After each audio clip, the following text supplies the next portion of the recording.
ಬಂತು ಬಂತು ಸುಗ್ಗಿ, ಬಂತು ಬಂತು ಸುಗ್ಗಿ, ಬಂತು ಬಂತು ಸುಗ್ಗಿ, ಬಂತು ಬಂತು ಸುಗ್ಗಿ. ರೈತರ ಮನಗಳು ಕುಣಿ ಕುಣಿದಾಡಿತು ಹಿಗ್ಗಿ ಹಿಗ್ಗಿ ಹಿಗ್ಗಿ, ರೈತರ ಮನಗಳು ಕುಣಿ ಕುಣಿದಾಡಿತು ಹಿಗ್ಗಿ ಹಿಗ್ಗಿ ಹಿಗ್ಗಿ. ಪ್ರೀತಿಯ ಕೇಳುಗರಿಗೆಲ್ಲ ನಮಸ್ಕಾರ. ನೀವು ಕೇಳ್ತಾ ಇದ್ದೀರಾ ಜನಧ್ವನಿ ರೇಡಿಯೋ. ಇದು 90.8 ಕಂಪನಾಂಕದಲ್ಲಿ ಸರಗೂರಿನಿಂದ ಪ್ರಸಾರವಾಗುತ್ತಿರುವ ಮೈಸೂರಿನ ಮೊಟ್ಟ ಮೊದಲ ಸಮುದಾಯ ರೇಡಿಯೋ. ನಾನು ನಿಮ್ಮ ರೇಡಿಯೋ ಗೆಳೆಯ ಶ್ರೀಕಾಂತ್ ಸರಗೂರು. ಪ್ರಿಯ ಕೇಳುಗರೆ, ತಮ್ಮೆಲ್ಲರಿಗೂ ಮಕರ ಸಂಕ್ರಾಂತಿ ಹಬ್ಬದ ಹಾರ್ದಿಕ ಶುಭಾಶಯಗಳನ್ನು ತಿಳಿಸುತ್ತಾ ಇಂದಿನ ಮಕರ ಸಂಕ್ರಾಂತಿ ಹಬ್ಬದ ವಿಶೇಷ ಕಾರ್ಯಕ್ರಮಕ್ಕೆ ಆತ್ಮೀಯವಾದ ಸ್ವಾಗತವನ್ನು ಕೋರುತ್ತಿದ್ದೇನೆ. ಈ ನಮ್ಮ ಸನಾತನ ಧರ್ಮದ ಸಂಕ್ರಾಂತಿ ಹಬ್ಬವು ದಕ್ಷಿಣ ಭಾರತದಲ್ಲಿ ಪ್ರಮುಖವಾಗಿ ಆಚರಿಸುವಂತಹ ಹಬ್ಬವಾಗಿದೆ. ನಾಡಿನ ರೈತರೆಲ್ಲ ಪೈರು ತೆಗೆಯುವ ಸಂದರ್ಭದಲ್ಲಿ ಆಚರಿಸಲಾಗುವ ಈ ಹಬ್ಬವು ಸಮೃದ್ಧಿಯ ಸಂಕೇತವಾಗಿದೆ. ಪ್ರಮುಖವಾಗಿ ಈ ಹಬ್ಬವು ರೈತರಿಗೆ ಸುಗ್ಗಿಯ ಹಬ್ಬವೂ ಹೌದು. ಕರ್ನಾಟಕ, ಆಂಧ್ರ ಪ್ರದೇಶ ಹಾಗೂ ತಮಿಳುನಾಡುಗಳ ಮುಖ್ಯ ಹಬ್ಬಗಳಲ್ಲಿ ಈ ಸಂಕ್ರಾಂತಿ ಹಬ್ಬವು ಪ್ರಮುಖ ಹಬ್ಬವಾಗಿದೆ. ಹೌದು, ಈ ಸುಗ್ಗಿ ಹಬ್ಬ ಮಕರ ಸಂಕ್ರಾಂತಿಯ ಕುರಿತು ಇಂದಿನ ವಿಶೇಷ ಕಾರ್ಯಕ್ರಮದಲ್ಲಿ ಈ ಮಕರ ಸಂಕ್ರಾಂತಿ ಹಬ್ಬದ ಹಿನ್ನೆಲೆ, ಇದರ ವಿಶೇಷತೆ ಹಾಗೂ ಆಚರಣೆಯ ಮಹತ್ವದ ವಿಚಾರಗಳನ್ನು ತಿಳಿಸಿಕೊಡಲು ಇಂದಿನ ಮಕರ ಸಂಕ್ರಾಂತಿ ಹಬ್ಬದ ವಿಶೇಷ ಕಾರ್ಯಕ್ರಮದಲ್ಲಿ ನಮ್ಮ ಜೊತೆ ಇದ್ದಾರೆ ಎಚ್.ಡಿ.ಕೋಟೆ ತಾಲೂಕಿನ ಯರಹಳ್ಳಿ ಶಾಲೆಯ ಶಿಕ್ಷಕರು ಹಾಗೂ ಶ್ರೀ ವಿಜಯಸಿದ್ಧಿ ವಿನಾಯಕ ದೇವಾಲಯದ ಅರ್ಚಕರು ಆದಂಥ ಶ್ರೀಯುತ ಮಹೇಶ್ವರ ಆರಾಧ್ಯರವರು. ಹಾಗಾದರೆ ಬನ್ನಿ, ಅವರನ್ನ ಕಾರ್ಯಕ್ರಮಕ್ಕೆ ಸ್ವಾಗತಿಸಿ ಈ ಮಕರ ಸಂಕ್ರಾಂತಿ ಹಬ್ಬದ ವಿಚಾರಗಳ ಕುರಿತು ಮತ್ತಷ್ಟು ಮಾಹಿತಿಯನ್ನು ತಿಳಿದು ಬರೋಣ. ಸರ್, ತಮಗೆ ಕಾರ್ಯಕ್ರಮಕ್ಕೆ ಆತ್ಮೀಯವಾದ ಸ್ವಾಗತವನ್ನು ಕೋರ್ತಾ ಇದ್ದೀನಿ ಸರ್. ತಮಗೂ ಕೂಡ ಈ ಕಾರ್ಯಕ್ರಮಕ್ಕೆ ಆತ್ಮೀಯವಾದ ಸ್ವಾಗತ ಶ್ರೀಕಾಂತ್ ಅವರೇ. ಸರ್, ಮೊದಲಿಗೆ ತಮಗೂ ಕೂಡ ಮಕರ ಸಂಕ್ರಾಂತಿ ಹಬ್ಬದ ಹಾರ್ದಿಕ ಶುಭಾಶಯಗಳನ್ನು ತಿಳಿಸೋದಕ್ಕೆ ಇಷ್ಟಪಡ್ತೀವಿ ಸರ್. ತಮಗೂ ಕೂಡ ಮಕರ ಸಂಕ್ರಾಂತಿ ಹಬ್ಬದ ಆರ್ಥಿಕ ಶುಭಾಶಯಗಳು. ಸರ್, ಮೊದಲಿಗೆ ಈ 2025 ಕ್ಯಾಲೆಂಡರ್ ಹೊಸ ವರ್ಷ ಶುರುವಾದಾಗಲಿಂದ ಇದು ಮೊಟ್ಟ ಮೊದಲ ನಮ್ಮ ಸನಾತನ ಧರ್ಮದ ಪ್ರಮುಖ ಹಬ್ಬಗಳಲ್ಲಿ ಮೊದಲನೇ ಹಬ್ಬ ಆಗಿದೆ ಸರ್. ಪ್ರತಿಯೊಂದು ಹಬ್ಬವನ್ನು ನಾವು ವರ್ಷದಲ್ಲಿ ಆಚರಿಸುವಂಥ ಯಾವುದೇ ಹಬ್ಬ ಆಗಲಿ ಅದಕ್ಕೆ ಅದರದ್ದೇ ಆದಂಥ ಒಂದು ವಿಶೇಷತೆ ಇರುತ್ತೆ, ಒಂದು ಪೌರಾಣಿಕ ಹಿನ್ನೆಲೆ ಇರುತ್ತೆ ಮತ್ತು ಅದರ ಆಚರಣೆಯ ಮಹತ್ವವನ್ನು ಹೊಂದಿರುತ್ತೆ ಸರ್. ಆ ನಿಟ್ಟಿನಲ್ಲಿ ನೋಡೋದಾದರೆ ಈ ಮಕರ ಸಂಕ್ರಾಂತಿ ಹಬ್ಬದ ಆಚರಣೆ ಹಿನ್ನೆಲೆ ಹಾಗೂ ವಿಶೇಷತೆ ಏನು ಸರ್? ಶ್ರೀ ಗಣೇಶ ಶಾರದಾ ಗುರುಭ್ಯೋ ನಮಃ. ಅರಹ ಓಂ. ಪಂಚಾನನ ಮುಖೋದ್ಭೂತಾನ್ ಪಂಚಾಕ್ಷರ ಮನೋಪಮಾನ್ ಪಂಚಸೂತ್ರಕೃತೋ ಒಂದೇ ಪಂಚಾಚಾರ್ಯನ್ ಜಗದ್ಗುರುನ್. ಜಗದಾದಿ ಜಗದ್ಗುರುಗಳಾಗಿರ್ತಕ್ಕಂಥ ಪಂಚ ಆಚಾರ್ಯರನ್ನು ಎನ್ನ ಋಣಮಂದಿರದಲ್ಲಿ ಸ್ಮರಿಸುತ್ತಾ, ನನ್ನ ಆರಾಧ್ಯ ದೈವವಾಗಿರತಕ್ಕಂತಹ ವಿಜಯಸಿದ್ಧಿ ವಿನಾಯಕನ ಪಾದಾರವಿಂದಗಳಿಗೆ ನಮಸ್ಕರಿಸುತ್ತಾ, ನನ್ನ ಎಲ್ಲ ಆಧ್ಯಾತ್ಮಿಕ ಮತ್ತು ಲೌಕಿಕ ಗುರುಗಳನ್ನು ಮನಸ್ಸಿನಲ್ಲಿ ಸ್ಮರಿಸುತ್ತಾ, ಎಲ್ಲ ಜನಧ್ವನಿ ಕೇಳುಗರಿಗೆ ಮಕರ ಸಂಕ್ರಾಂತಿ ಹಬ್ಬದ ಶುಭಾಶಯಗಳನ್ನು ತಿಳಿಸ್ತಾ, ಈ ಒಂದು ಹಬ್ಬದ ಹಿನ್ನೆಲೆ ಮತ್ತು ವಿಶೇಷದ ಬಗ್ಗೆ ಕೇಳಿದ್ರಿ ನೀವು. ನೋಡಿ, ಸನಾತನ ಭಾರತೀಯ ಧರ್ಮಗಳಲ್ಲಿ ಆಚರಿಸ್ತಕ್ಕಂಥ ಹಬ್ಬಗಳಲ್ಲೇ ಅತ್ಯಂತ ಮಹಾಪರ್ವವಾಗಿರತಕ್ಕಂಥ ಹಬ್ಬ ಅಂತಂದರೆ ಈ ಒಂದು ಮಕರ ಸಂಕ್ರಾಂತಿ ಹಬ್ಬವಾಗಿರತಕ್ಕಂಥದ್ದು. ಮಕರ ಸಂಕ್ರಾಂತಿಯನ್ನು ಮಕರ ಸಂಕ್ರಾಂತಿ, ಮಕರ ಸಂಕ್ರಮಣ, ಉತ್ತರಾಯಣ ಪುಣ್ಯಕಾಲ, ಪೊಂಗಲ್, ಹಾಗೆಯೇ ಎಳ್ಳಿನ ಹಬ್ಬ ಅಂತಲೂ ಸಹ ಈ ಹಬ್ಬವನ್ನು ಕರೀತಾ ಹೋಗ್ತಾರೆ. ನೋಡಿ, ಇದು ಪ್ರಧಾನವಾಗಿ ಏನು ಅಂತಂದರೆ ನಮಗೆ ಕಣ್ಣಿಗೆ ಕಾಣ್ತಾ ಇರತಕ್ಕಂಥ ಪ್ರತ್ಯಕ್ಷ ದೈವವಾಗಿರ್ತಕ್ಕಂಥ ಸೂರ್ಯನಾರಾಯಣನು ತನ್ನ ಪಥವನ್ನು ಬದಲಾಯಿಸ್ತಕ್ಕಂತಹ ಒಂದು ಮಹಾಪರ್ವಕಾಲ ಅಂತ ಈ ಸಂದರ್ಭದಲ್ಲಿ ಹೇಳಬೇಕಾಗ್ತದೆ. ಏನು ಅಂತ ಹೇಳಿದ್ರೆ, ದಕ್ಷಿಣಾಯನದಿಂದ, ದಕ್ಷಿಣ ಪಥದಿಂದ ಉತ್ತರ ಪಥದ ಕಡೆಗೆ ಸೂರ್ಯನಾರಾಯಣರು ಚಲಿಸಲಿಕ್ಕೆ ಪ್ರಾರಂಭ ಮಾಡತಕ್ಕಂಥ ಪರ್ವಕಾಲ ಈ ಮಕರ ಸಂಕ್ರಾಂತಿ ಕಾಲವಾಗಿರ್ತಕ್ಕಂಥದ್ದು. ಇದರ ಮಹತ್ವವನ್ನು ನಾವು ನೋಡೋದೇ ಆದರೆ, ಮಹಾಭಾರತದಲ್ಲಿ ಒಂದು ಪಿತಾಮಹರಾಗಿರ್ತಕ್ಕಂಥ ಭೀಷ್ಮಾಚಾರ್ಯರು ಕುರುಕ್ಷೇತ್ರ ಯುದ್ಧದಲ್ಲಿ ಅರ್ಜುನನಿಂದ ಶೈಯಲ್ಲಿ ಇರ್ತಾರೆ. ಅಂದರೆ ಅರ್ಜುನ ಸಂಪೂರ್ಣವಾಗಿ ಬಾಣವನ್ನು ಹೊಡೆದು ಒಂದು ಸರದ ಮಂಚದ ಮೇಲೆ ಮಲಗಿಸಿರ್ತಾನೆ. ಆದರೂ ಕೂಡ ಅವರು ಪ್ರಾಣವನ್ನು, ತನ್ನ ದೇಹದಿಂದ ಆತ್ಮವನ್ನು ತ್ಯಾಗ ಮಾಡೋದಿಲ್ಲ.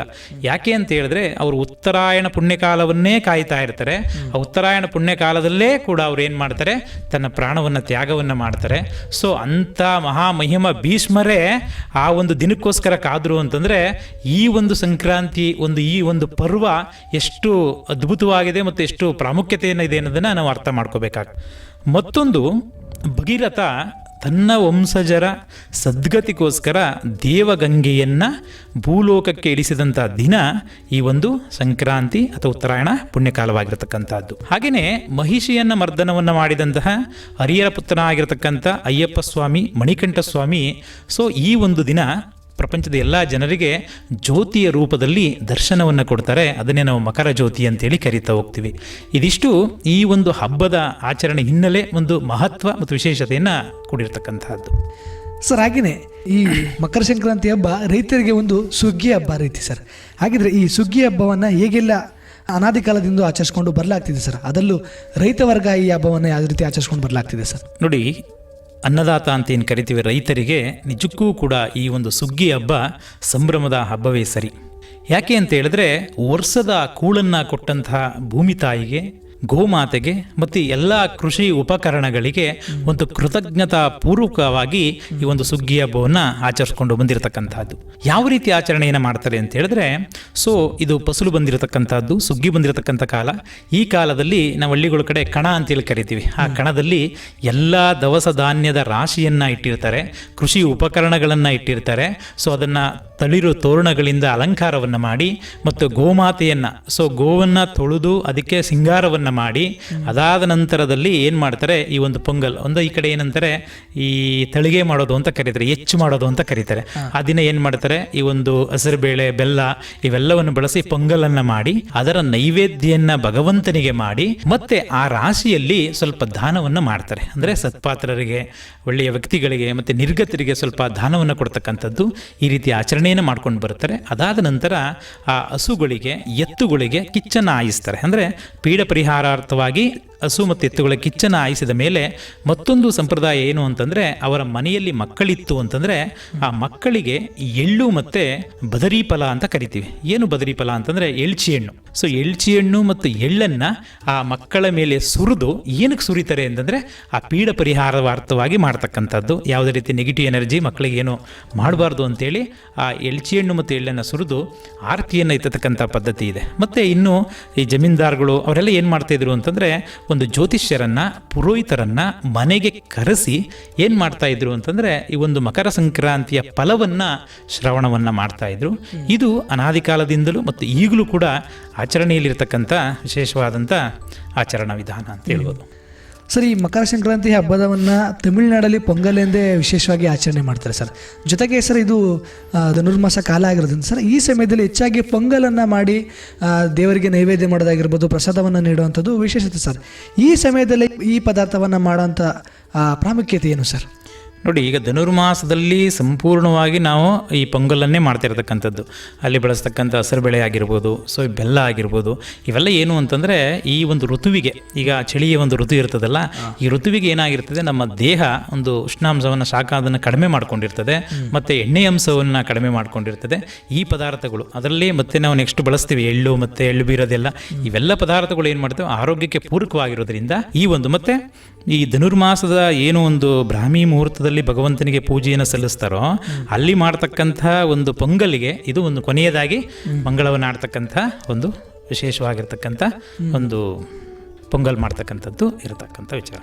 ಸರ್ ಹಾಗೇನೆ ಈ ಮಕರ ಸಂಕ್ರಾಂತಿ ಹಬ್ಬ ಹೆಣ್ಣು ಮಕ್ಕಳ ಒಂದು ವಿಶೇಷ ಹಬ್ಬ ಸರ್. ಹೆಣ್ಣು ಮಕ್ಕಳು ಇದನ್ನು ವಿಶೇಷವಾಗಿ ಆಚರಣೆ ಮಾಡ್ತಾರೆ ಸರ್, ಪ್ರಸ್ತುತವಾಗಿಯೂ.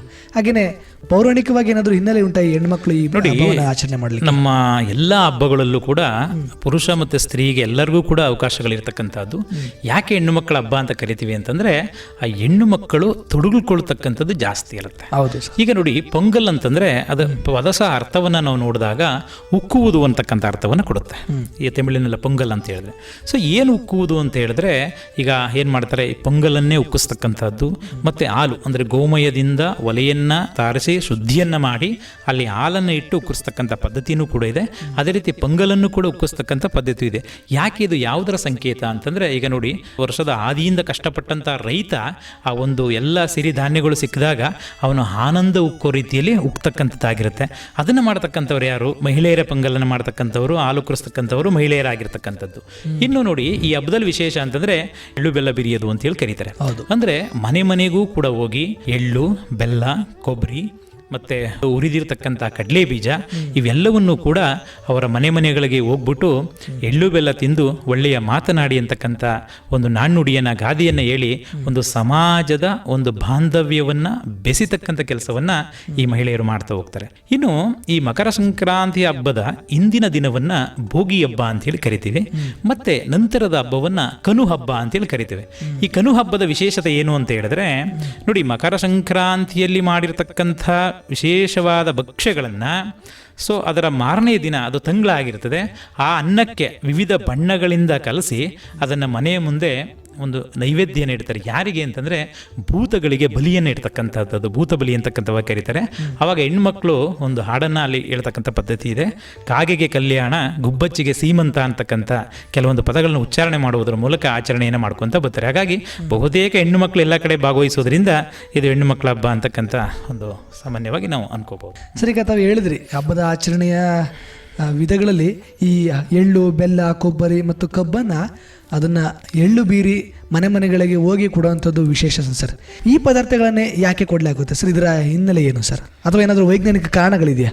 ಈಗ ನೋಡಿ, ಎಳ್ಳನ್ನು ಕೊಡ್ತಾ ಹೋಗ್ತೀವಿ. ನೋಡಿ, ತಿಲೋದ್ವರ್ತಿ ತಿಲಸ್ನಾಹಿ ತಿಲೋಹೋಮಿ ತಿಲಪ್ರದಃ ತಿಲಬುಕ್ ತಿಲವಾಪಿ ಚ ಸಟ್ಟಿಲಿ ನಾವಸೀದತಿ ಅಂತ ಕರೀತಾರೆ.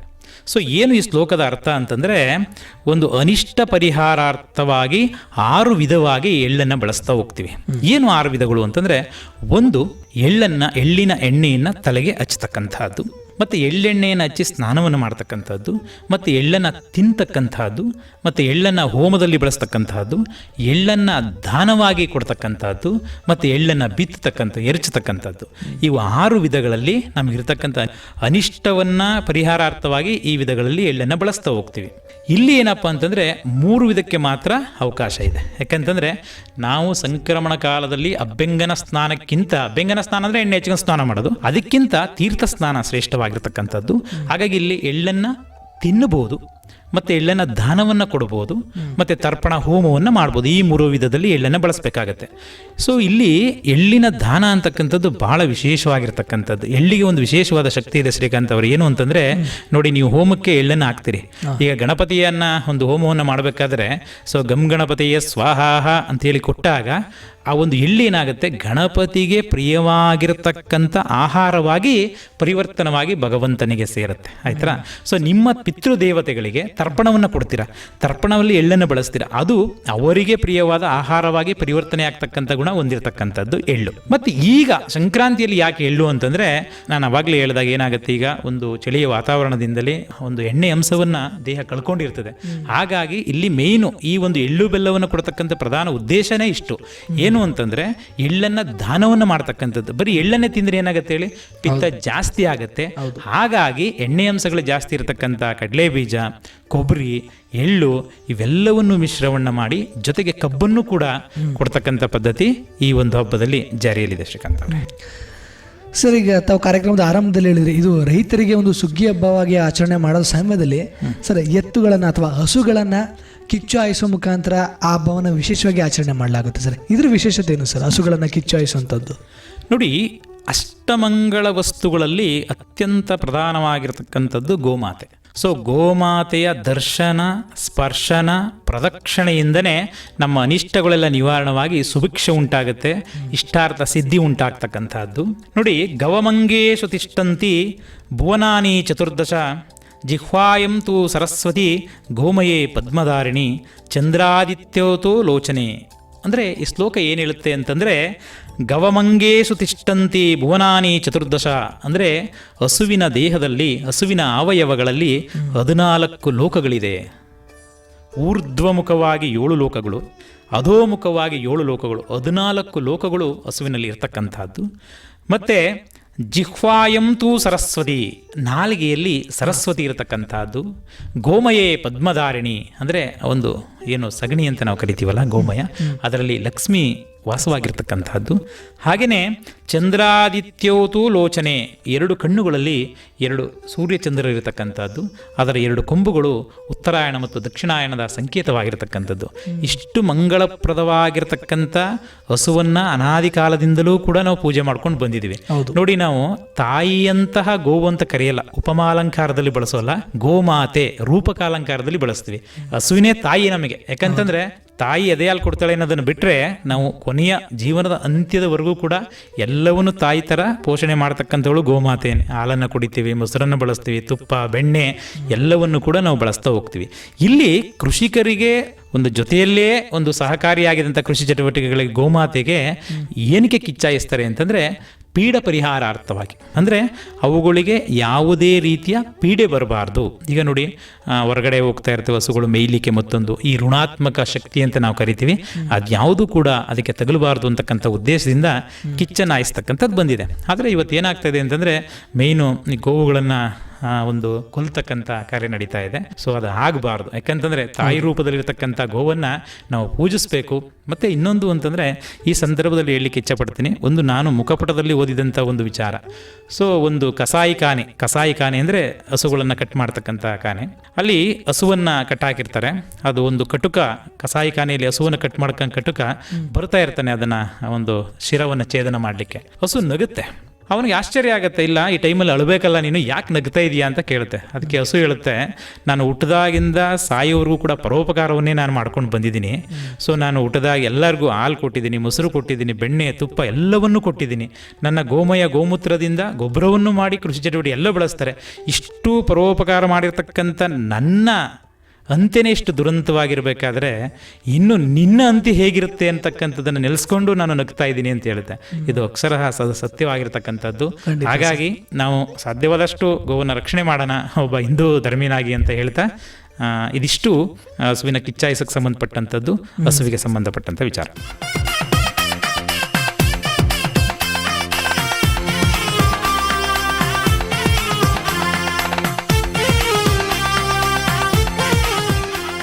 ಸರ್, ಹಾಗೆಯೇ ಈ ಮಕರ ಸಂಕ್ರಾಂತಿ ದಿನದಂದು ಸೂರ್ಯ ಮಕರ ರಾಶಿಯನ್ನು ಪ್ರವೇಶಿಸ್ತಾನೆ ಅನ್ನುವಂಥದ್ದು ಒಂದು ಜ್ಯೋತಿಷ್ಯದ ಒಂದು ಪುರಾವೆ ಸರ್. ಇದ್ರ ಕುರಿತು ಮಾಹಿತಿಯನ್ನು ಹಂಚ್ಕೊಳ್ಳಿ ಸರ್. ನೋಡಿ, ಈ ಮಕರ ಸಂಕ್ರಾಂತಿ ವಿಶೇಷನೇ ಒಂದು ಸೂರ್ಯ ತನ್ನ ಪಥವನ್ನು ಬದಲಾವಣೆ ಮಾಡತಕ್ಕಂಥದ್ದು ಆಗಿರ್ತಕ್ಕಂಥದ್ದು. ಏನು ಅಂತಂದರೆ, ದಕ್ಷಿಣದಿಂದ ಉತ್ತರ ದಿಕ್ಕಿಗೆ ಒಂದು ಪಥವನ್ನು ಬದಲಾವಣೆಯನ್ನು ಮಾಡುತ್ತೆ. ಇಲ್ಲಿ ನಾವು ವೈಜ್ಞಾನಿಕ ಪರಿಭಾಷೆಯಲ್ಲಿ ಹೇಳಬೇಕು ಅಂತ ಹೇಳಿದ್ರೆ, ಸೊ ಭೂಮಿ ಏನಿದೆ 23.5 ಡಿಗ್ರಿ ಓರೆಯಾಗಿದೆ. ಹೌದು, ಅದು ಲಂಬಕ್ಕೆ 23.5 ಡಿಗ್ರಿ ಓರೆಯಾಗಿರೋದ್ರಿಂದನೇ ಈ ಋತುಮಾನಗಳು ಉಂಟಾಗಲಿಕ್ಕೆ ಸಾಧ್ಯ. ಒಂದು ವೇಳೆ ಏನಾದರೂ ಭೂಮಿ 90 ಡಿಗ್ರಿಲಿ ಇದ್ದಿತ್ತು ಅಂತಂದರೆ, ಆ ಸಂಪೂರ್ಣವಾಗಿ ಸೂರ್ಯನ ಬೆಳಕು ಎಲ್ಲಿ ಬೀಳ್ತಾ ಇತ್ತು, ಸಮಭಾಜಕ ವೃತ್ತದ ಮೇಲೆ ಬೀಳ್ತಾ ಇತ್ತು. ಯಾವುದೇ ಚಳಿಗಾಲ, ಒಂದು ಬೇಸಿಗೆ ಕಾಲದ ಅನುಭವ ಆಗ್ತಾ ಇರಲಿಲ್ಲ. ಎಲ್ಲ ಕಡೆ ಒಂದೇ ಸಮ ಪ್ರಮಾಣದಂಥ ವಾತಾವರಣ ಇರ್ತಿತ್ತು. ಇವತ್ತೇನು ಸೀಸನ್ ಅಂತ ಕರಿತೀವಿ, ಎಲ್ಲ ಕಾಲಗಳ ಬದಲಾವಣೆಗೆ ಈ ಒಂದು ಭೂಮಿ 23.5 ಡಿಗ್ರಿ ಓರಿಯಾಗಿರ್ತಕ್ಕಂಥದ್ದು ಕಾರಣವಾಗಿರ್ತದೆ. ಸೊ ಇಲ್ಲಿ ಏನು ಅಂತ ಹೇಳಿದ್ರೆ, ನೋಡಿ, ಸೂರ್ಯ ಏನು ಒಂದು ಮಧ್ಯದಲ್ಲಿ ಬೆಲ್ಟ್ ಇದೆಯಲ್ಲ, ಬೆಲ್ಟ್ ಅರ್ಥಾತ್ ಸಮಭಾಜಕ ವೃತ್ತದಿಂದ ಉತ್ತರಕ್ಕೆ ಹೋದರೆ ಕಟಕ ಸಂಕ್ರಾಂತಿ ವೃತ್ತ ಅಂತ ಕರಿತೀವಿ, ದಕ್ಷಿಣಕ್ಕೆ ಬಂದರೆ ಮಕರ ಸಂಕ್ರಾಂತಿ ವೃತ್ತ ಅಂತ ಕರಿತೀವಿ. ಇಷ್ಟರಲ್ಲೇ ಸೂರ್ಯನ ಸಂಚಾರ ಇರ್ತಕ್ಕಂಥದ್ದು. ಏನು, ಜೂನ್ 21ರಿಂದ ಕಟಕಾಯನದಿಂದ ದಕ್ಷಿಣದ ಕಡೆ ಸೂರ್ಯ ಬರ್ತಾ ಹೋಗ್ತಾನೆ, ಆಯ್ತಾ. ಇನ್ನು ಡಿಸೆಂಬರ್ 22ರಿಂದ ಏನು ಮಕರಾಯನ ಅಂತೇಳಿ ಕರಿತೀವಿ. ಸೊ ಅಲ್ಲಿಂದ ಏನು ಮಾಡ್ತಾನೆ, ಸೂರ್ಯ ಉತ್ತರ ದಿಕ್ಕಿಗೆ ಪ್ರಾರಂಭವನ್ನು ಮಾಡ್ತಾ ಹೋಗ್ತಾನೆ. ಒಟ್ಟು ನಾವು ಅಂದ್ಕೊಂಡಿದ್ದೀವಿ ಮಕರ ಸಂಕ್ರಾಂತಿ ಒಂದೇ ಅಲ್ಲ, ಒಂದು ವರ್ಷದಲ್ಲಿ 12 ಸಂಕ್ರಮಣಗಳು ಬರುತ್ತೆ. ಏನು ಮೇಷ ಸಂಕ್ರಮಣ, ಋಷಭ ಸಂಕ್ರಮಣ, ಮಿಥುನ ಸಂಕ್ರಮಣ.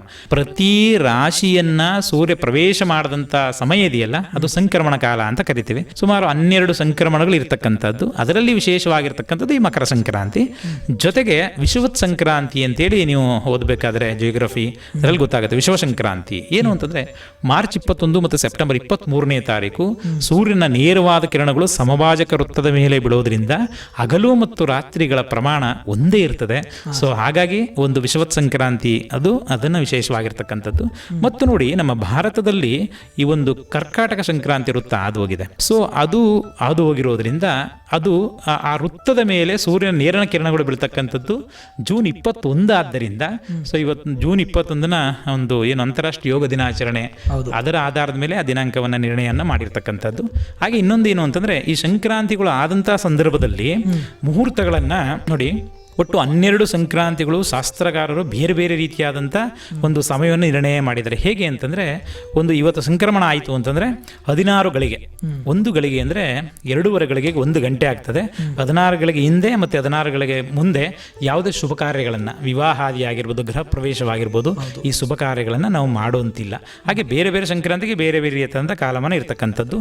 ಈ ರೀತಿ ಸೂರ್ಯ ತನ್ನ ದಕ್ಷಿಣದಿಂದ ಉತ್ತರದ ಕಡೆಗೆ ಪ್ರಾರಂಭ ಆಗ್ತಕ್ಕಂಥ ಪರ್ವಕಾಲ. ಈಗ ನೋಡಿ, ನಾವೆಲ್ಲಿಗೆ ವಾಸ್ತುನಲ್ಲೂ ಅಷ್ಟೇ ನಾವೇನು ಮಾಡ್ತೀವಿ, ಮನೆ ನೀರು ಉತ್ತ ಕರಿಬೇಕು ಅಂತೀವಿ, ಇಲ್ಲ ಪೂರ್ವ ಕರಿಬೇಕು ಅಂತ ಕರಿತೀವಿ. ಸೊ ಒಂದು ಸಂಕಲ್ಪವನ್ನು ಮಾಡಬೇಕಾದ್ರೆ ಹೇಳ್ತೀವಿ ಉತ್ತರೋತ್ತರ ಅಭಿವೃದ್ಧಿ ಆಗಲಿ, ಉತ್ತರಕ್ಕೆ ಬೆಳೀಲಿ ಅಂತೇಳಿ ಕರಿತೀವಿ. ಹಾಗಾಗಿ ಈ ಒಂದು ಉತ್ತರಾಯಣ ಪುಣ್ಯಕಾಲ ವಿಶೇಷವಾಗಿ ದೇವತೆಗಳಿಗೆ ಹಗಲಿನ ಸಮಯವಾಗಿರತಕ್ಕಂಥದ್ದು. ನೋಡಿ, ದಕ್ಷಿಣಾಯನ ಒಂದು ದೇವರಿಗೆ ಹೇಗೆ ಅಂತಂದರೆ ಒಂದು ವರ್ಷ ಒಂದು ಹಗಲು ಒಂದು ರಾತ್ರಿ ಇದ್ದ ಹಾಗೆ. ದಕ್ಷಿಣಾಯನ ರಾತ್ರಿಯ ಸಮಯವಾಗಿರುತ್ತೆ, ಉತ್ತರಾಯಣ ಅಂತಕ್ಕಂಥದ್ದು ಹಗಲಿನ ಸಮಯವಾಗಿರುತ್ತೆ. ಇದು ಅತ್ಯಂತ ಶ್ರೇಷ್ಠವಾಗಿರ್ತಕ್ಕಂಥದ್ದು. ಶುಭ ಕಾರ್ಯಗಳಿಗೆ ಅತ್ಯಂತ ವಿವಾಹವಾಗಿರ್ಬೋದು, ಉಪನಯನ ಆಗಿರ್ಬೋದು, ನಾಮಕರಣ ಆಗಿರ್ಬೋದು, ಗೃಹ ಪ್ರವೇಶ ಆಗಿರ್ಬೋದು, ಎಲ್ಲದಕ್ಕೂ ಕೂಡ ಅತ್ಯಂತ ಶುಭಕಾಲವಾಗಿರ್ತಕ್ಕಂಥದ್ದು ಈ ಒಂದು ಉತ್ತರಾಯಣ ಪುಣ್ಯಕಾಲ. ಸರ್, ಅದೇ ಈ ಧನುರ್ಮಾಸ ಪೂಜೆ ಪ್ರಾರಂಭ ಆದಂಥ ಸಂದರ್ಭದಲ್ಲಿಂದ ಈ ಮಕರ ಸಂಕ್ರಾಂತಿ ಹಬ್ಬ ಬರೋ ಈ ಒಂದು ತಿಂಗಳ ಅವಧಿಯಲ್ಲಿ ಯಾವುದೇ ರೀತಿಯ ಶುಭ ಕಾರ್ಯಗಳಾಗಿರ್ಬೋದು, ಮದುವೆ, ಗೃಹ ಪ್ರವೇಶ, ಈ ಕಾರ್ಯಕ್ರಮಗಳು ಜರುಗದೇ ಇರೋದಕ್ಕೆ ಪ್ರಮುಖ ಕಾರಣ ಏನಿರ್ಬೋದು ಸರ್? ಈಗ ಇದನ್ನು ನಾವೇನಂತ ಕರಿತೀವಿ, ಮೂಲ ಅಂತ ಕರಿತೀವಿ. ಹೌದು, ಅಂದರೆ ಶೂನ್ಯ ಮಾಸ ಅಂತೇಳಿ ಕರಿತೀವಿ. ಇಲ್ಲಿ ಆ್ಯಕ್ಚುಲಿ ಏನು ಹೇಳ್ತಾನೆ ಶಾಸ್ತ್ರ, ಒಂದು ಆಗಮಶಾಸ್ತ್ರದ ಪ್ರಕಾರವಾಗಿ ಒಂದು ಮುಹೂರ್ತಕಾರರು ಏನು ಹೇಳ್ತಾರೆ ಅಂತಂದರೆ, ಸೊ ದಕ್ಷಿಣಾಯನದಲ್ಲಿ ಯಾವುದೇ ಶುಭ ಕಾರ್ಯಗಳು ನಿಷಿದ್ಧ ಅಂತ ಹೇಳ್ತಾರೆ. ಆದರೂ ನಾವು ಮಾಡ್ಕೋತೀವಿ, ಆದರೆ ಉತ್ತರಾಯಣ ಪುಣ್ಯಕಾಲವೇ ಶ್ರೇಷ್ಠ ಅಂತ. ಯಾಕಂತಂದರೆ ದಕ್ಷಿಣಾಯನದಲ್ಲಿ ಏನಾಗಿರುತ್ತೆ, ದೇವತೆಗಳಿಗೆ ರಾತ್ರಿಯ ಸಮಯ ಆಗಿರ್ತದೆ. ಸೊ ಹಾಗಾಗಿ ದೇವತೆಗಳು ಆಕ್ಟಿವ್ ಆಗಿರತಕ್ಕಂಥದ್ದು ಒಂದು ದಿನ ಇರತಕ್ಕಂಥದ್ದು ಉತ್ತರಾಯಣ ಪುಣ್ಯಕಾಲನೇ. ಜೊತೆಗೆ ಇದು ಮೂಲ ಧನುರ್ಮಾಸ ಅಂತ ಕರಿತೀವಿ. ರವಿ ಧನುಸ್ಸು ರಾಶಿಯನ್ನು ಪ್ರವೇಶ ಮಾಡ್ತಾರೆ, ಅದನ್ನು ಮೂಲ ಅಂತಲೂ ಕರಿತೀವಿ. ಯಾಕೆ ಮೂಲ ಅಂತಂದರೆ ಮೂಲ ನಕ್ಷತ್ರವನ್ನು ಪ್ರವೇಶ ಮಾಡ್ತಾನೆ. ಮೂಲ ನಕ್ಷತ್ರವೇ ಧನುರ್ ರಾಶಿಯ ಮೊದಲನೇ ನಕ್ಷತ್ರವಾಗಿರ್ತಕ್ಕಂಥದ್ದು. ಹಾಗಾಗಿ ಇದು ಅಶುಭವಾದ್ದರಿಂದ ಯಾವುದೇ ರೀತಿಯ ಶುಭ ಕಾರ್ಯಗಳನ್ನು ಈ ಒಂದು ಮಾಸದಲ್ಲಿ ಮಾಡೋದಿಲ್ಲ.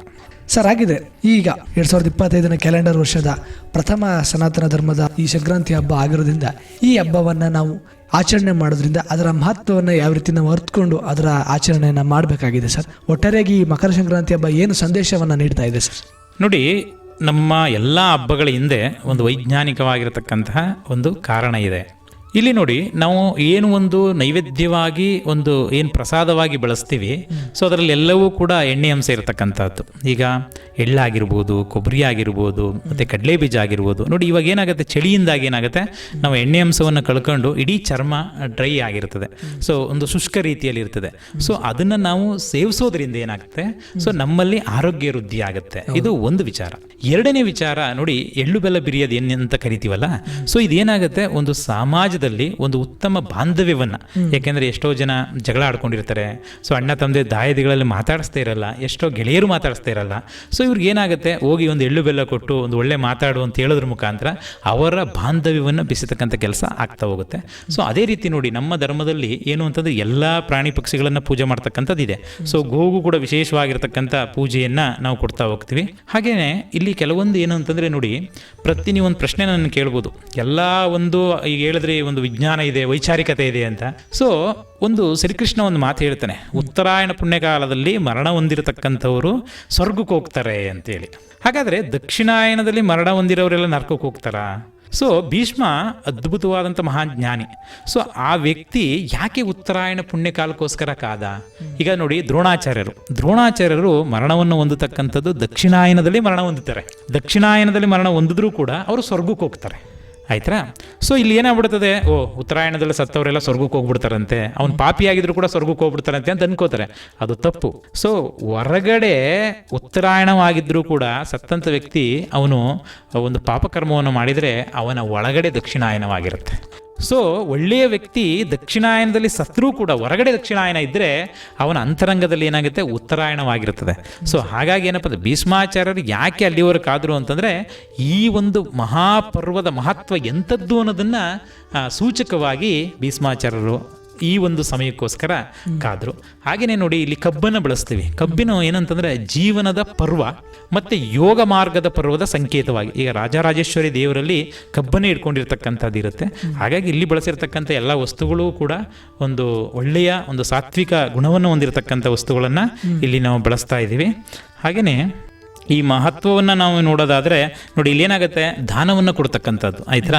ಈಗ ರೈತರೆಲ್ಲ ಬೆಳೆದಿರ್ತಾರೆ, ಎಷ್ಟೋ ಜನ ಪಾಪ ಅವ್ರಿಗೆ ದಾನ ನೀಡೋದ್ರಿಂದ ಅವ್ರಿಗೂ ಒಂದು ಸಾಮಾಜಿಕ ಸಮಾನತೆ ಆಗ್ತಾ ಹೋಗುತ್ತೆ. ಹೀಗಾಗಿ ಇದರಲ್ಲಿ ವಿಶೇಷವಾಗಿ ಈ ಹಬ್ಬದಲ್ಲಿ ದಾನ, ಧ್ಯಾನ ಇವು ಭಾಳ ವಿಶೇಷವಾಗಿರ್ತಕ್ಕಂಥದ್ದು.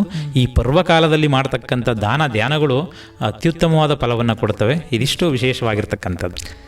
ಭಾಳ ಸಂತೋಷ ಸರ್. ಸಾಕಷ್ಟು ವಿಚಾರಗಳನ್ನು ಈ ಮಕರ ಸಂಕ್ರಾಂತಿ ಹಬ್ಬದ ಆಚರಣೆ ಹಿನ್ನೆಲೆ ಹಾಗೂ ವಿಶೇಷತೆ ಮತ್ತು ಅದರ ಮಹತ್ವವನ್ನು ಕುರಿತು ಭಾಳಷ್ಟು ಉಪಯುಕ್ತ ಮಾಹಿತಿಯನ್ನು ನಮ್ಮ ಕಾರ್ಯಕ್ರಮದಲ್ಲಿ ತಾವು ಹಂಚ್ಕೊಳ್ತಾ ಬಂದ್ರಿ ಸರ್. ಸರ್, ಈಗ ಕಾರ್ಯಕ್ರಮದ ಕೊನೆ ಹಂತಕ್ಕೆ ಬರ್ತಾ ಇದೆ ಸರ್.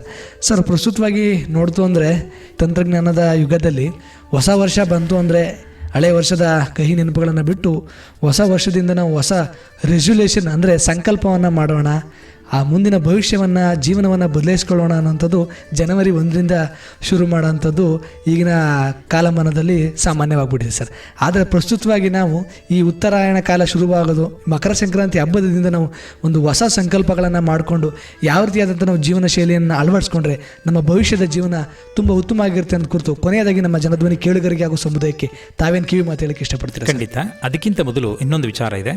ಏನಪ್ಪ ಅಂತಂದರೆ, ಈ ಮಕರ ಸಂಕ್ರಾಂತಿ ಈಗ ನಾವು ಹೇಗೆ ಯುಗಾದಿ ಫಲವನ್ನು ನೋಡ್ತೀವೋ ಹಾಗೆ ಮಕರ ಸಂಕ್ರಾಂತಿ ಫಲವನ್ನು ನೋಡಬೇಕಾಗ್ತದೆ. 2025 ಮಕರ ಸಂಕ್ರಾಂತಿ ಪುರುಷನ ಲಕ್ಷಣಗಳೇನು, ಆ ಥರ ಫಲ ಏನು ಅಂತಕ್ಕಂಥದ್ದನ್ನು ನೋಡಬೇಕಾಗ್ತದೆ. ನೋಡಿ, ಈ ವರ್ಷ ಏನಪ್ಪ ಅಂತಂದರೆ 2025 ಕ್ರೋಧಿನಾಮ ಸಂವತ್ಸರದಲ್ಲಿ ಪೌಷ್ಯ ಮಾಸ ಇದು ಏನು ನಡೀತಾ ಇದೆ, ಪೌಷ್ಯ ಮಾಸದ ಕೃಷ್ಣ ಪಕ್ಷದ ಪ್ರಥಮ ತಿಥಿಯ ದಿನ ಭೌಮವಾಸ ಅಂದರೆ ಮಂಗಳವಾರದ ದಿನ 14/1/2025 ಅಂದರೆ 19 ಗಟಿ 28 ವಿಗಟಿಯಲ್ಲಿ ಅಂದರೆ 3 ಗಂಟೆ 29 ನಿಮಿಷಕ್ಕೆ ಸರಿಯಾಗಿ ಈ ಒಂದು ಸೂರ್ಯ ಏನು ಮಾಡ್ತಾನೆ ಅಂತಂದರೆ ಈ ಮಕರ ರಾಶಿಯನ್ನು ಪ್ರವೇಶವನ್ನು ಮಾಡ್ತಕ್ಕಂಥದ್ದು. ಯಾವ ನಕ್ಷತ್ರದಲ್ಲಿ? ಪುಷ್ಯ ನಕ್ಷತ್ರದಲ್ಲಿ, ವಿಷ್ಕಂಭ ಯೋಗದಲ್ಲಿ, ಬಾಲವಕರಣೆಯಲ್ಲಿ ಮತ್ತು ಋಷಭ ಲಗ್ನದಲ್ಲಿ ಪ್ರವೇಶವನ್ನು ಮಾಡ್ತಕ್ಕಂಥದ್ದು. ಹಾಗಾದರೆ ಈ ಒಂದು ಸಂಕ್ರಾಂತಿ ಫಲವನ್ನು ನಾವು ನೋಡಿದಂಥ ಸಂದರ್ಭದಲ್ಲಿ ಈ ಸಂಕ್ರಾಂತಿ ಪುರುಷನ ಹೆಸರು ಮಹೋದರಿ ಅಂತಕ್ಕಂಥ ಹೆಸರನ್ನ ಹೊಂದಿರತಕ್ಕಂಥದ್ದು. ಏನು ಫಲ ಅಂತಂದರೆ, ಚೋರರಿಗೆ ಪೀಡೆ, ಕಳ್ಳರಿಗೆ ಒಂದು ಪೀಡಿಯೇ ಇರ್ತಕ್ಕಂಥದ್ದು. ವಾರ ಫಲ ಅಂದರೆ ಮಂಗಳವಾರದ ದಿನ ಈ ಒಂದು ಸಂಕ್ರಾಂತಿ ಬಂದಿರೋದ್ರಿಂದ ಒಂದು ಕಲಹ ಮತ್ತು ಕ್ಷಾಮ ಅಂದರೆ ಈಗ ಮಂಗಳ ಅಂತಂದರೆ ಒಂದು ಸ್ವಲ್ಪ ಅಗ್ನಿಕಾರಕ ತತ್ವ ಗ್ರಹವಾಗಿರೋದ್ರಿಂದ ಸೊ ಜಗಳವಾಡ್ತಕ್ಕಂಥದ್ದು. ಕ್ಷಾಮ ಅಂತಂದರೆ ಮಂಗಳ ಅಂತಂದರೆ ಒಂದು ಭೂಮಿಪುತ್ರನಾಗಿರ್ತಕ್ಕಂಥವ್ರು. ಹಾಗಾಗಿ ಕ್ಷಾಮದ ಅಂದರೆ ಏನಿದೆ ಅಂದರೆ ಈ ಸಂಕ್ರಾಂತಿ ಮಿಶ್ರ ಫಲವನ್ನು ಒಳ್ಳೆಯದು ಕೆಟ್ಟದು ಎಲ್ಲವೂ ಕೂಡ ಇರತಕ್ಕಂಥದ್ದು. ಮತ್ತು ಇದು ಕೃಷ್ಣ ಪಕ್ಷದಲ್ಲಿ ಆಗಿರ್ತಕ್ಕಂಥದ್ರಿಂದ ದುರ್ಭಿಕ್ಷ, ವ್ಯಾಧಿ, ಕಳ್ಳರ ಭಯ, ಚೋರ ಭಯ ಆ ಥರ ಬರ್ತಕ್ಕಂಥದ್ದು. ಇನ್ನು ವಿಶೇಷವಾಗಿ ಲಗ್ನ ಫಲ ಪೂರ್ವ ದಿಗ್ದೃಷ್ಟಿ ಇರತಕ್ಕಂಥದ್ದು. ಹಾಗೆಯೇ ತಿಥಿ ಫಲ, ತಿಥಿ ಪ್ರಥಮ ತಿಥಿ ಆಗಿರೋದ್ರಿಂದ ವೃದ್ಧಿ ಅಂತಕ್ಕಂಥ ವಿಚಾರವನ್ನು ಹೇಳುತ್ತೆ. ನಕ್ಷತ್ರ ಅಂದಾಲೋಚನ ದೃಷ್ಟಿಫಲ, ಬೆಲೆಗಳೆಲ್ಲ ಹೆಚ್ಚತಕ್ಕಂಥದ್ದು, ಸಾಮಾನುಗಳಿಗೆ ಸರಕುಗಳಿಗೆ ಬೆಲೆ ಜಾಸ್ತಿ ಆಗ್ತಕ್ಕಂಥ ಸಂಭವ ಇರತಕ್ಕಂಥದ್ದು. ಇನ್ನು ಭರಣ್ಯ 2ನೇ ಮಂಡಲದ ಫಲ ಏನು ಅಂತಂದರೆ ಅತಿವೃಷ್ಟಿ, ಮಳೆ ಜಾಸ್ತಿ ಆಗ್ತಕ್ಕಂಥದ್ದು. ಇನ್ನು ಯೋಗ ಫಲ ವಿಷ್ಕಂಭ ಯೋಗವಾದ್ದರಿಂದ ಯೋಗ ಫಲದಲ್ಲಿ ದುರ್ಭಿಕ್ಷ, ವ್ಯಾಧಿಪೀಡೆ ಮತ್ತು ಕರ್ಣಫಲ, ಕ್ರೋಧಮುಖಿ ಚೇಷ್ಟೆ. ಅಂದರೆ ಈ ಒಂದು ಸಂಕ್ರಾಂತಿ ಪುರುಷನ ಲಕ್ಷಣ ಏನು ಅಂತಂದರೆ, ಗೋದಾವರಿ ನದಿಯಲ್ಲಿ ಸ್ನಾನವನ್ನು ಮಾಡಿ ಬಿಳಿ ಬಟ್ಟೆಯನ್ನು ಹಾಕ್ಕೊಂಡು ಕೇಸರಿಯನ್ನು ಲೇಪನವನ್ನು ಮಾಡಿಕೊಂಡು ಜೋಳದ ಅಕ್ಷತೆಯನ್ನು ಹಣೆಯಲ್ಲಿ ಧರಿಸ್ಕೊಂಡು ಒಂದು ಜಾಜಿ ಹೂವನ್ನು ಮುಡ್ಕೊಂಡಿರ್ತಕ್ಕಂಥದ್ದು, ಮುತ್ತಿನ ಆಭರಣ, ಮೊರದ ಪಾತ್ರೆಯಲ್ಲಿ ಪಾಯಸವನ್ನು ಇಟ್ಟುಕೊಂಡು ಹುಲಿ ವಾಹನ ಮತ್ತು ಕುದುರೆ ವಾಹನ, ಕುದುರೆ ಉಪವಾಹನವನ್ನಾಗಿ ಮಾಡಿಕೊಂಡು ಕುಳಿತಿರ್ತಕ್ಕಂಥ ಅವಸ್ಥೆ ಈ ಒಂದು ಸಂಕ್ರಾಂತಿ ಪುರುಷನಾಗಿರ್ತಕ್ಕಂಥದ್ದು. ಇಲ್ಲಿ ಏನು ಅಂತಂದರೆ ನೈಋತ್ಯ ದಿಗ್ಗಿನಲ್ಲಿ ಜನನವಾಗೋದ್ರಿಂದ ಈ ಕ್ಷತ್ರಿಯ ನಾಶ ಅಂತ ಕರೀತೆ. ಅಂದರೆ ಏನಪ್ಪ ಅಂತಂದರೆ ಈ ಸೈನಿಕರುಗಳಿಗೆ ಯಾವುದೋ ಸಣ್ಣ ಪುಟ್ಟ ಯುದ್ಧಗಳಾಗ್ತಕ್ಕಂಥದ್ದು, ಯಾವುದೋ ಒಂದು ಬಾಂಬ್ ಆಗಿರ್ಬೋದು, ಒಂದು ಬಂದೂಕಿನ ಯಾವುದೋ ಒಂದು ಗಡಿಗಳಲ್ಲಿ ಸೈನಿಕರು ಸ್ವಲ್ಪ ಮರಣ ಹೊಂದತಕ್ಕಂಥದ್ದಾಗಿರ್ಬೋದು ಈ ವರ್ಷದಲ್ಲಿ. ಸೊ ಇದಿಷ್ಟು ಈ ಒಂದು ಮಕರ ಸಂಕ್ರಾಂತಿ ಫಲ ಹೇಗಿದೆ ಅಂತಂದರೆ ಮಿಶ್ರ ಫಲದಿಂದ ಕೂಡಿರ್ತಕ್ಕಂಥದ್ದು. ಇನ್ನು ಕೊನೆಯದಾಗಿ ಏನು ಹೇಳ್ತೀರಾ ನಮ್ಮ ಕೇಳುಗರಿಗೆ ಅಂತಕ್ಕಂಥ ವಿಚಾರವನ್ನು ಕೇಳಿದ್ರಿ. ನೋಡಿ, ಶ್ರೀಕೃಷ್ಣ ಒಂದು ಮಾತನ್ನು ಹೇಳ್ತಾನೆ, ರಾವಣ ಸತ್ತಿದ್ದು ರಾಮನಿಂದಲ್ಲ ವಿಭೀಷಣನಿಂದ ಅಂತ. ಅಕ್ಷರಶಃ ಸತ್ಯ. ಯಾಕೆ ಅಂತ ಹೇಳಿದ್ರೆ ಇವತ್ತು ನೋಡಿ ಏನಾಗ್ತಾಯಿದೆ, ಸೊ ನಮ್ಮ ಧರ್ಮೀಯರಿಗೆ ಅನ್ಯ ಧರ್ಮೀಯರಿಗಿಂತ ನಮ್ಮ ಧರ್ಮದ ಒಳಗಡೆ ಇರೋರಿಂದನೇ ತೊಂದರೆ ಆಗ್ತಾ ಇರ್ತಕ್ಕಂಥದ್ದು. ಈಗ ನೋಡಿ, ನಮ್ಮ ಧರ್ಮದಲ್ಲೇ ಇರ್ತಾರೆ, ನಮ್ಮ ಧರ್ಮದ ಕಾವಿಯನ್ನೇ ಹಾಕ್ಕೊಂಡಿರ್ತಾರೆ, ಹಸುವಿನ ಗೋಮಯದಿಂದ ಸಗಣಿಯಿಂದ ಮಾಡಿರ್ತಕ್ಕಂಥ ವಿಭೂತಿಯನ್ನೇ ಧಾರಣ ಮಾಡ್ಕೊಂಡಿರ್ತಾರೆ. ಅವರು ಏನು ಮಾಡ್ತಾರೆ, ನಮ್ಮ ಧರ್ಮದಲ್ಲೇ ಇದ್ದು ನಮ್ಮ ಧರ್ಮದ ಆಚರಣೆಗಳನ್ನೇ ಪ್ರಶ್ನೆ ಮಾಡಿಕೊಂಡು ಕಾಸ್ಗೋಸ್ಕರ ಬದುಕ್ತಾ ಇದ್ದಾರೆ. ಸೊ ಇಂಥವರಿಂದ ಧರ್ಮ ಉದ್ಧಾರ ಸಾಧ್ಯ ಇಲ್ಲ. ಆಯ್ತಾ? ನೀವು ನೋಡಿದ್ರಿ ಇವತ್ತು ಎಷ್ಟೇ ತಂತ್ರಜ್ಞಾನದ ಬಗ್ಗೆ ಮಾತಾಡಿದ್ರಿ, ಇವತ್ತೆಷ್ಟೇ ತಂತ್ರಜ್ಞಾನ ಬೆಳೆದಿರ್ಬೋದು, ಆದರೆ ನಮ್ಮ ಸನಾತನ ಸಂಸ್ಕೃತಿ, ನಮ್ಮ ಸನಾತನ ಕೊಟ್ಟಂಥ ಜ್ಞಾನ ಅದ್ಭುತವಾಗಿರ್ತಕ್ಕಂಥದ್ದು. ಈಗ ನೋಡಿ, ರೈಟ್ ಸಹೋದರರು ವಿಮಾನವನ್ನು ಕಂಡುಹಿಡಲಿಕ್ಕಿಂತ ಮೊದಲು ನಮ್ಮ ಭಾರತೀಯರು ಅಂದರೆ ಪುಷ್ಪಕ ವಿಮಾನದ ಒಂದು ಕಲ್ಪನೆ ಇದೆ. ಆಯ್ತಾ? ರಾಮಾಯಣ ಬರೆದ ಮೇಲೆ ರೈಟ್ ಸಹೋದರರು ಹುಟ್ಟಿರ್ತಕ್ಕಂಥದ್ದು. ಇನ್ನು ಎರಡನೇ ವಿಚಾರ ಏನು ಅಂತಂದರೆ, ಇವತ್ತು ಟೆಸ್ಟ್ ಬೇಬಿ ಅಂತ ಕರಿತೀವಿ, ಪ್ರಣಾಳ ಶಿಶುಗಳು. ಇತ್ತೀಚಿನ ಒಂದು ಸಂಶೋಧನೆ ಅದು.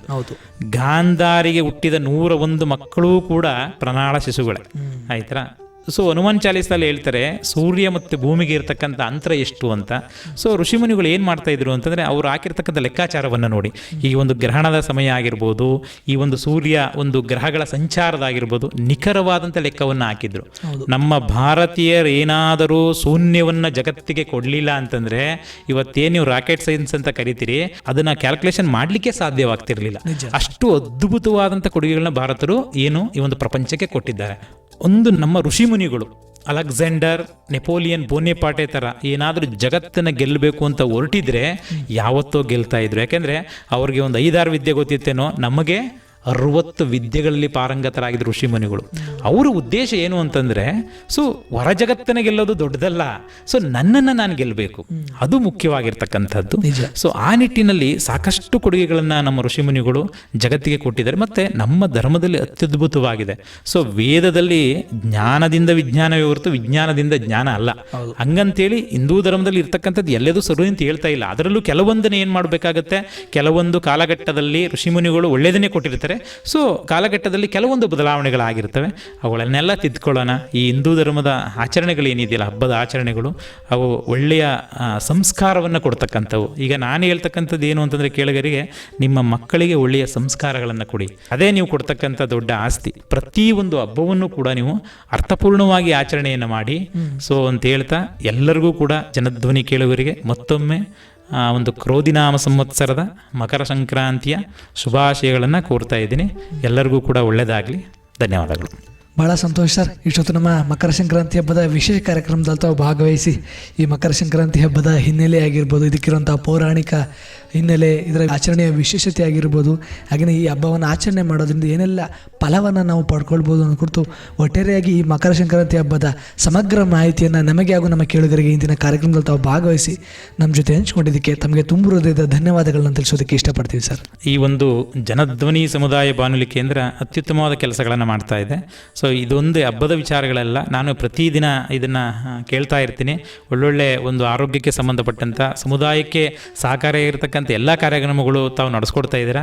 ಇದೇ ರೀತಿ ಇದು ಮುಂದುವರಿಯಲಿ, ಜನರಿಗೆ ಒಂದು ಸನ್ಮಾರ್ಗವನ್ನು ಮಾಡಿಕೊಡ್ಲಿ ಈ ಒಂದು ಬಾನುಲಿ ಅಂತ ಹೇಳ್ತಾ, ಮತ್ತೊಮ್ಮೆ ನನಗೆ ಪ್ರತಿ ಸರಿ ಇದು ನಂದು 5ನೇ ಕಾರ್ಯಕ್ರಮ, ಎಲ್ಲ ಹಬ್ಬಕ್ಕೂ ಕೂಡ ಕರೆಸಿ ನನಗೆ ಗೊತ್ತಿರತಕ್ಕಂಥ ವಿಚಾರವನ್ನು ಕೇಳುಗರಿಗೆ ತಿಳಿಸ್ಕೊಡ್ತಕ್ಕಂಥ ಪ್ರಯತ್ನವನ್ನು ಮಾಡಿದ್ದೀರಿ. ನನ್ನನ್ನು ಇಲ್ಲಿಗೆ ಆಹ್ವಾನಿಸೋದಕ್ಕೋಸ್ಕರ ಈ ಒಂದು ಜನಧ್ವನಿ ಸಮುದಾಯದ ಎಲ್ಲರಿಗೂ ಕೂಡ ಒಂದು ಹೃತ್ಪೂರ್ವಕವಾದ ಧನ್ಯವಾದಗಳನ್ನು ಅರ್ಪಿಸ್ತೀನಿ ಸರ್. ಸರ್, ಮತ್ತೊಮ್ಮೆ ತಮಗೂ ಕೂಡ ಈ ಮಕರ ಸಂಕ್ರಾಂತಿ ಹಬ್ಬದ ಶುಭಾಶಯಗಳನ್ನು ತಿಳಿಸುತ್ತಾ ಇಲ್ಲಿಗೆ ಇವತ್ತಿನ ವಿಶೇಷ ಕಾರ್ಯಕ್ರಮವನ್ನು ಮುಕ್ತಾಯ ಮಾಡ್ತಾ ಇದ್ದೀನಿ ಸರ್. ಧನ್ಯವಾದಗಳು. ಪ್ರಿಯ ಕೇಳುಗರೆ, ಇದುವರೆಗೂ ನೀವು ಕೇಳ್ತಾ ಇದ್ರಿ ಮಕರ ಸಂಕ್ರಾಂತಿ ಹಬ್ಬದ ವಿಶೇಷ ಕಾರ್ಯಕ್ರಮದಲ್ಲಿ ಮಕರ ಸಂಕ್ರಾಂತಿ ಹಬ್ಬದ ಹಿನ್ನೆಲೆ, ಆಚರಣೆಯ ವಿಶೇಷತೆ ಹಾಗೂ ಮಹತ್ವವನ್ನು ಕುರಿತು ಇದುವರೆಗೂ ನಮಗೆ ಮಾಹಿತಿಯನ್ನು ನೀಡಿದಂಥವರು ಎಚ್.ಡಿ. ಕೋಟೆ ತಾಲೂಕಿನ ಯರಹಳ್ಳಿ ಶಾಲೆಯ ಶಿಕ್ಷಕರು ಹಾಗೂ ಶ್ರೀ ವಿಜಯಸಿದ್ಧಿ ವಿನಾಯಕ ದೇವಾಲಯದ ಅರ್ಚಕರಾದಂಥ ಶ್ರೀಯುತ ಮಹೇಶ್ವರ ಆರಾಧ್ಯರವರು. ಇದಾಗಿತ್ತು ಇವತ್ತಿನ ನಮ್ಮ ಮಕರ ಸಂಕ್ರಾಂತಿ ಹಬ್ಬದ ವಿಶೇಷ ಕಾರ್ಯಕ್ರಮ. ಮತ್ತೊಮ್ಮೆ ತಮ್ಮೆಲ್ಲರಿಗೂ ಮಕರ ಸಂಕ್ರಾಂತಿ ಹಬ್ಬದ ಶುಭಾಶಯಗಳನ್ನು ತಿಳಿಸುತ್ತಾ ಎಳ್ಳು ಬೆಲ್ಲ ತಿಂದು ಒಳ್ಳೆಯ ಮಾತನಾಡಿ ಎಂಬ ಆಶಯದೊಂದಿಗೆ ಇಲ್ಲಿಗೆ ಇವತ್ತಿನ ಮಕರ ಸಂಕ್ರಾಂತಿ ಹಬ್ಬದ ವಿಶೇಷ ಕಾರ್ಯಕ್ರಮವನ್ನು ಮುಕ್ತಾಯ ಮಾಡ್ತಾ ಇದ್ದೀನಿ. ಮತ್ತೆ ಮತ್ತೊಂದು ಹಬ್ಬದ ವಿಶೇಷ ಕಾರ್ಯಕ್ರಮದಲ್ಲಿ ಆ ಹಬ್ಬದ ವಿಶೇಷತೆ ಹಾಗೂ ಮಹತ್ವವನ್ನು ಕುರಿತು ಮತ್ತೆ ಭೇಟಿಯಾಗ್ತೀನಿ. ಅಲ್ಲಿಯವರೆಗೂ ಕೇಳ್ತಾ ಇರಿ ಜನಧ್ವನಿ. ಇದು ನಿಮ್ಮ ನೆಚ್ಚಿನ ಹಾಗೂ ಮೈಸೂರಿನ ಮೊಟ್ಟ ಮೊದಲ ಸಮುದಾಯ ರೇಡಿಯೋ ಕೇಂದ್ರ 90.8 ಕಂಪನಾಂಕದಲ್ಲಿ ಸರಗೂರಿನಿಂದ ಪ್ರಸಾರವಾಗುತ್ತಿದೆ. ನಮಸ್ಕಾರ. ಬಂತು ಬಂತು ಸುಗ್ಗಿ, ಬಂತು ಬಂತು ಸುಗ್ಗಿ, ಬಂತು ಬಂತು ಸುಗ್ಗಿ, ಬಂತು ಬಂತು ಸುಗ್ಗಿ. ರೈತರ ಮನಗಳು ಕುಣಿ ಕುಣಿದಾಡಿತು ಹಿಗ್ಗಿ ಹಿಗ್ಗಿ ಹಿಗ್ಗಿ. ರೈತರ ಮನಗಳು ಕುಣಿ ಕುಣಿ